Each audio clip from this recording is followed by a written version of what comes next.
4.4ની 8મી રકમ આ જે શ્રેણિક આપ્યો છે એનો વ્યસ્ત શ્રેણિકના અસ્તિત્વ હોય તો એને શોધવાનું છે। તો આપણે આને ધારો કે પી લઈએ, ચલો અલગ સિમ્બોલ લઈએ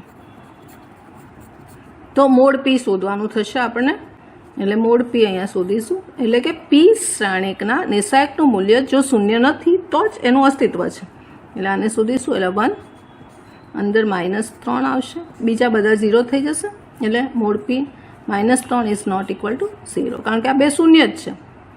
હવે આપણી પાસે છે પી શ્રેણિક, એનું વ્યસ્ત અસ્તિત્વમાં જ છે કારણ કે નોટ ઇક્વલ ટુ 0 છે, એટલે પીનું વ્યસ્ત અસ્તિત્વમાં છે, એટલે P inverse is equal to 1/mod P into adjoint પી।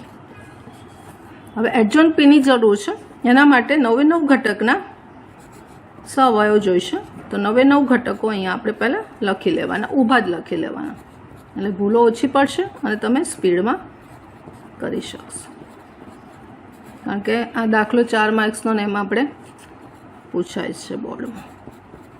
3-1, 3-2 અને 3-3 નિશાનીઓ મૂકી દઈશું અને પછી ઉપનિર્ણાયક લખીને એનું સાદુરૂપ આપીશું, એટલે plus minus plus minus plus minus plus minus plus, કારણ કે આપણે ફોર્મ્યુલા લખતા નથી, આની ફોર્મ્યુલા તમને ખબર છે છતાં અહીંયા લખી લઈએ।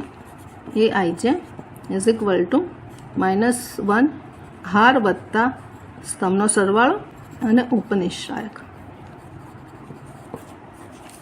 તો અહીંયા આપણે પહેલા ઘટકની શોધીશું અવનની, હાર અને સ્તંભ બાદ કરતાં -3 આવશે, એટલે આન્સર આવશે -3। બીજા ઘટક માટે શોધીશું તો માઇનસ, એ પણ હાર અને સ્તંભ બાદ કરતાં અહીંયા -3 આવશે, ઉપનિર્ણાયક ભલે શૂન્ય નથી લખવાનું, કારણ કે અહીંયા તો આપણે એનું મૂલ્ય આનું સાદુરૂપ આપીએ છીએ, એટલે શૂન્ય ઘટક લખવાનો હોય છે, એટલે જવાબ શૂન્ય આવે।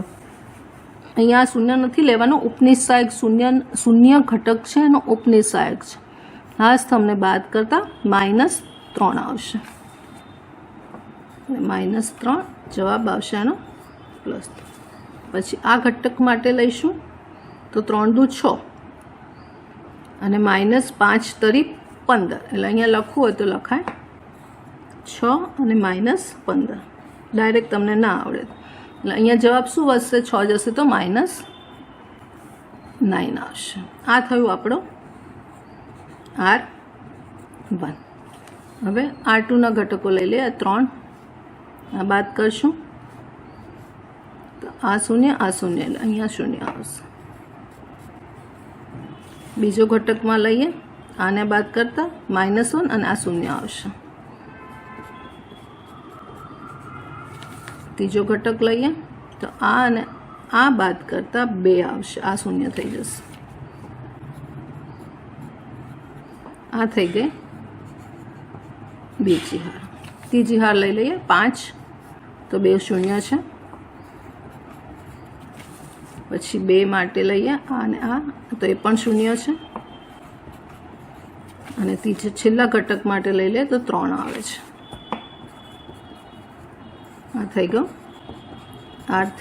હવે આને મૂકી દઈએ, ફોર્મ્યુલામાં મૂકી દઈએ તો -3 છે એટલે -1/3 અહીંયા આવશે, અને એડજોઇન્ટ પીમાં જો ભૂલો ના થાય આને આપણે સ્તંભ તરીકે લખવાનું છે, એટલે 3 -3 -9, પહેલી હાર છે એ પહેલો સ્તંભ થઈ જશે, પછી બીજી હાર એ બીજો સ્તંભ થશે 0 -1 -2, અને ત્રીજી હાર છે ત્રીજો સ્તંભ થશે 0 0 3 0 0 3। આ આન્સર આપણો આવશે, અસ્તિત્વ છે તો એનો આન્સર આપણને આ મળશે। સ્વાધ્યાય 4.4 આની 9મી રકમમાં શ્રેણિક આપણે ધારી લઈશું કે ધારો કે એ શ્રેણિક છે, તો એ શ્રેણિકના વ્યસ્ત શ્રેણિકનું અસ્તિત્વ હોય તો તે શોધો। અસ્તિત્વ ક્યારે હોય, જ્યારે શ્રેણિક એ એના નિર્ણાયકનું મૂલ્ય શૂન્ય ના હોય ત્યારે। આપણે શ્રેણિક એના નિર્ણાયકનું મૂલ્ય પહેલાં શોધીશું, એટલે કે આને નિર્ણાયક ગણી અને એનું સાદુરૂપ આપીશું, એટલે આપણે એનું સાદુરૂપ આપી એની કિંમત શોધી, આ નિર્ણાયકની કિંમત શોધીશું, તો આ 2 આવશે, અને એનો દ્વિહાર નિર્ણાયક છે એનું સાદુરૂપ આવશે -1 અહીંયા -1 આવશે અને એ બાદ કરતાં 4 આવશે અહીંયા +3 અને આને બાદ કરતાં 8 અને -7 આવશે. સાદુરૂપ આપીએ -2 -4 અને +3 એટલે -6માંથી 3 જશે તો -3 ઇઝ નોટ ઇક્વલ ટુ 0. મતલબ એના વ્યસ્તનું અસ્તિત્વ છે અને વ્યસ્તનું અસ્તિત્વ છે તો એની ફોર્મ્યુલા લખતા A inverse is equal to 1/mod A adjoint A થશે. હવે એડજોઇન્ટ A શોધવા માટે 9 ઘટકના સહ અવયવ શોધીશું. 1 2 1 3 2 1 2 2 2 3 A31 A32 A33 9 ઘટક છે એના આપણે સહઅવયવ શોધીશું. ફોર્મ્યુલા લખતા નથી, સીધું આ રીતે ઊભી લાઈનમાં લખી નિશાનીઓ લખી કાઢો plus minus plus minus plus minus plus minus plus minus અને પ્લસ આ રીતે આપણે ઓલ્ટરનેટ લખીશું. હવે અહીંયા ઉપનિર્ણાયકો લખવાના છે આ ઘટકના એટલે આનો ઉપનિર્ણાયક થશે -1 થશે એટલે અહીંયા -1 જવાબ આવશે. પછી 1નો થશે 4 એટલે આન્સર આવશે -4. ત્યાર પછી 3નો થશે 4 દુ 8 અને 3 વાર માઇનસ છે એટલે 8 -7 એટલે 1 આવશે. એટલે પહેલી હાર છે એના આપણને સહઅવયવ મળી ગયા. હવે બીજી હારના જોઈએ 4 માટે તો 1 -6 આવશે એટલે -5 એટલે +5 થઈ જશે. પછી -1 માટે તો 2 અને -+ 7 તરી 21 એટલે અહીંયા 23 આવશે. 21 + 2 આ શૂન્યનું લઈ લઈએ તો 4 + 7 એટલે 11 આવશે એટલે -11 આવશે. પછી -7નું તો 0 + 3 એટલે અહીંયા 3 આવશે. આ આપણને મળી ગયો બીજી હારના સહઅવયવ. હવે આ 2 માટે આ હાર આ સ્તંભ બાદ કરતાં આ 0 થશે અને -12 થશે એટલે અહીંયા -12 મૂકીશું જો ભૂલો ના પડે એટલે +12 થઈ જશે.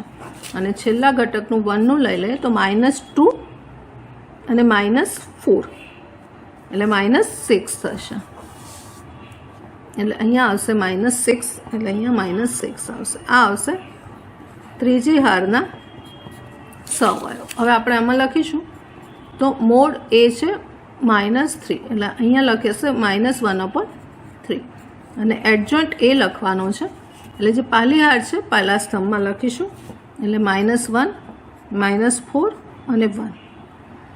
બીજી હાર છે એને બીજો સ્તંભ લખીશું એટલે એ થશે 5 પછી 5 23 અને -11 5 23 -11 અને ત્રીજી હાર ત્રીજો સ્તંભ થશે 3 12 -6 3 12 -6 આ આપણો આન્સર આવશે. સ્વાધ્યાય 4.4ની 10મી રકમમાં આપણે શ્રેણિક A ધાર્યો છે અને A ઇન્વર્સનું અસ્તિત્વ હોય તો શોધો. તો આપણે શ્રેણિક Aના નિશ્ચાયકનું મૂલ્ય પહેલાં શોધી કાઢીશું. પહેલી હારથી કરીએ છીએ એનું સાદરૂપ આપે છે આ નિશ્ચાયકના જ ઘટકો છે એમ ગણી અને એનું સાદરૂપ આપવાનું છે જે આ શ્રેણિકના નિશ્ચાયકનું મૂલ્ય કહેવાશે. એટલે અહીંયા 8 આવશે અને -3 વાર માઇનસ છે એટલે -6 આવશે. આ --+1 થઈ જશે અને આ હારને સમને બાદ કરતાં આ 0 અને +9 આવશે. +2 માટે આ ઘટક માટે જોઈ લઈએ તો આ 0 થશે અને -6 આવશે. સાદરૂપ આપીએ તો અહીંયા 2 + 9 -12 -1 વધશે. -1 ઇઝ નોટ ઇક્વલ ટુ 0 મતલબ A ઇન્વર્સનું અસ્તિત્વ છે એટલે A ઇન્વર્સની ફોર્મ્યુલા લખીએ તો 1/Aના નિશ્ચાયક શ્રેણિક Aના નિશ્ચાયકનું મૂલ્ય ઇન્ટુ એડજોઇન્ટ A. હવે એડજોઇન્ટ A શોધવાનો છે એટલે 9 ઘટકના આપણે સહઅવયવ શોધીશું. એના સિમ્બોલ લખી નાખીએ. પહેલી હારના લખીએ પછી બીજી હારના લખીએ A22 A23 અને એવી રીતે ત્રીજી હારના લખીએ A31. આ સિમ્બોલ આપણે સહવયના લખ્યા. હવે નિશાનીઓ મૂકી દઈએ. ફોર્મ્યુલા ખબર છે આપણને, plus minus minus plus minus plus minus plus. અને હવે ઉપનિશાયક એના લખીશું. તો પહેલાંનો ઉપનિશાયક અહીંથી જ મળશે. આજે જે 2 છે અહીંયા 2 આવશે, પછી 9 આવશે, -9 આવશે, અને અહીંયા આવશે -6.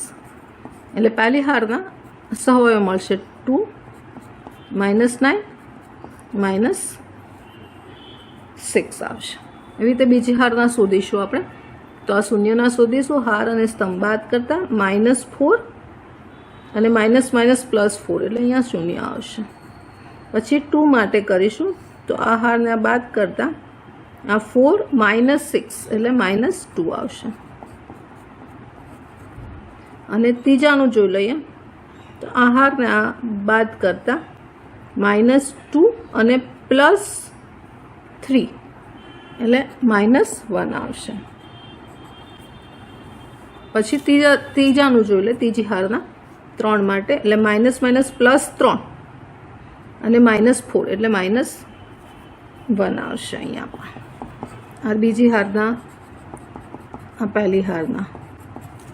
હવે આ ઘટક માટે બાકી હારને સ્તંભ દબાવતા -3 આવશે એટલે -3 લખતા 3 આવશે. અને છેલ્લા ઘટકનું જોઈ લઈએ તો 2 આવશે. અહીંયા આવશે 2, આ આવશે R3. માટે આપણને એડજોઇન્ટ A મળશે.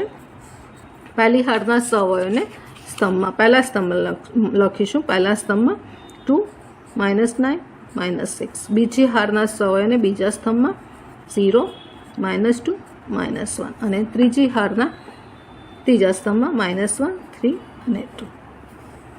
હવે ઇન્વર્સ જોઈએ છે આપણે.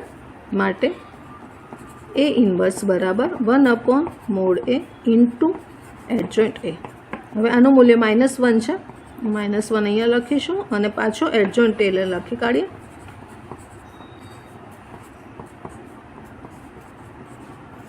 અને હવે સાદુરૂપ આપીશું એટલે આપણો આન્સર આવશે -1 ને આપણે અંદર લઈ લઈશું.